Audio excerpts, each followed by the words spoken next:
बच्चों आज class 10th का लाइव प्रोसेस है जैव प्रक्रम है। तो कुछ टिप्स हैं उसको ध्यान से सुनना और उसको याद करके रखना। सजीवों के शरीर में होने वाले विभिन्न क्रियाकलापों के अध्ययन को शरीर के क्रिया विज्ञान यानी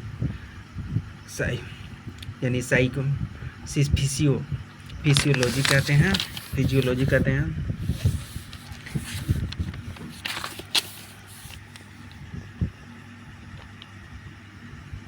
उसके प्रकाश संश्लेषण अन्य जटिल प्रक्रियाओं से प्रक्रिया में इस प्रक्रिया में तथा रासायनिक पदार्थ भाग लेते हैं। प्रकाश संश्लेषण की क्रिया दो चरणों में होती है, प्रकाशीय अभिक्रिया यानी लाइट रिएक्शन तथा अप्रकाशीय अभिक्रिया डार्क रिएक्शन।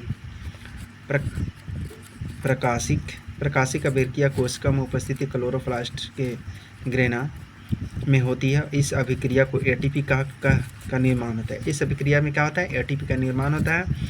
और श्वसन क्रिया 4 चरणों में पूर्ण होती हैं, यानी श्वासोच्छ्वास ब्रेथिंग, गैसों का परिवहन ट्रांसपोरेशन ऑफ गैस, आंतरिक श्वसन यानी इंटरनल रेस्पिरेशन और कोशिका श्वसन यानी सेलुलर रिस्पिरेशन।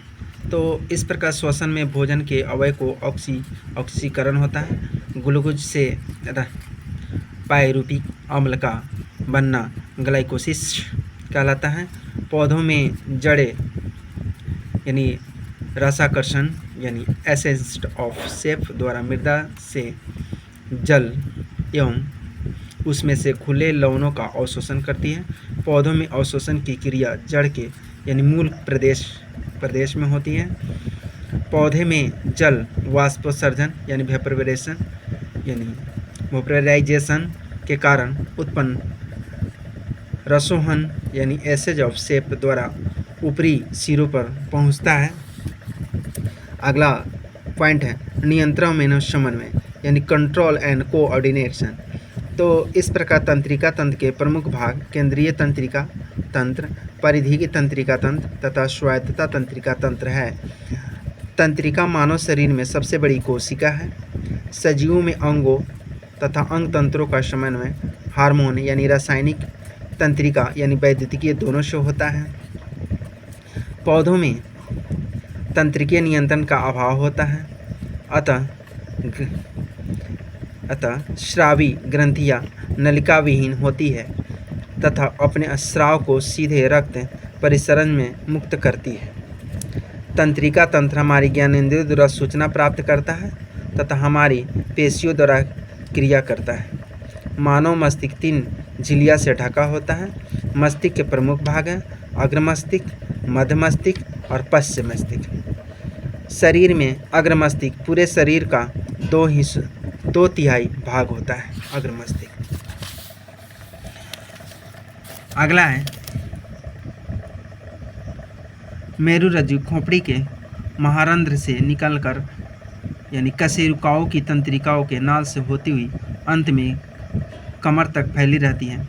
स्वायत्तता तंत्रिका के 2 भाग होते हैं, अनुकंपी और पानानुकंपी। प्रतिवर्ती क्रिया अनैच्छिक होती है। अगला पॉइंट है जीव जनन कैसे करते हैं, हाउ टू ऑर्गेनाइजम्स रिप्रोडक्ट्स। तो जनन एक विशिष्ट जैव प्रक्रिया है। जनन वह क्रिया है जिसके द्वारा सजीवों की एक पीढ़ी से अपने जैसे गुणों और विशेषताओं वाली यानी दूसरी पीढ़ी को जन्म देती है। जनन 2 प्रकार का होता है, अलैंगिक और अलैंगिक। अलैंगिक जनन में नर मादा की आवश्यकता नहीं होती, पर लैंगिक जनन में नर मादा की आवश्यकता होती है। अलैंगिक जनन की 4 विधियां हैं, विखंडन, मुकुलन, पूर्वजनन एवं कायिक जैसे जड़, तना एवं पतिया। कायिक जनन में शरीर का कोई भी भाग नया जनन कर सकता है। कृत्रिम माध्यम से कोशिका ऊतक या जीव के द्वारा पौधों को उत्पन्न करना सूक्ष्म प्रवर्धन कहलाता है। एक लिंगीय जीव में नर मादा स्पष्ट रूप से अलग होते हैं। उभयलिंग जीवों में नर मादा दोनों प्रकार के युग्म बनाते हैं। केंचुआ, फीताक्रीम, हाइड्रा और आदि उभयलिंग जीव है। केंचुआ, फीताक्रीम, हाइड्रा आदि उभयलिंग जीव है। प्राथमिक जौन अंगों को जनन अंग कहते हैं, यानी सेक्सुअल ऑर्गन कहते हैं। अंडाशय और गर्भाशय में होने वाली चक्रीय क्रियाओं रजोधर्म चक्र यानी मेंस्ट्रुएशन साइकिल कहलाता है। रजोधर्म में 12-14 दिन बाद अंडोत्सर्जन होता है। भ्रूण का गर्भाशय से जुड़े को आरोपण कहते हैं। प्लासेंटा से भ्रूण को पोषण और ऑक्सीजन प्राप्त होती रहती है। गर्भाशय की समाप्ति पर पूर्ण विकसन भ्रूण का जन्म लेना प्रसव कहलाता है। जनन में एक कोशिका द्वारा डीएनए प्रकृति का निर्माण तथा अतिरिक्त कोशिकाओं संगठन का सृजन होता है। यह हाइड्रा जैसे जीवों का शरीर कई टुकड़ों में अलग हो जाए तो प्रत्येक भाग से यानी पुनरुद्भवन द्वारा नए जीव विकसित हो जाते हैं। इसमें से कुछ मुकुलन उभर कर नए जीव में विकसित हो जाते हैं। एड्स अत्यंत घातक रोग है और यौन संक्रमण संक्रिया द्वारा रक्त और संक्रमण भ्रूण से होता है। तो आज बच्चों इतना ही, आगे नेक्स्ट डे।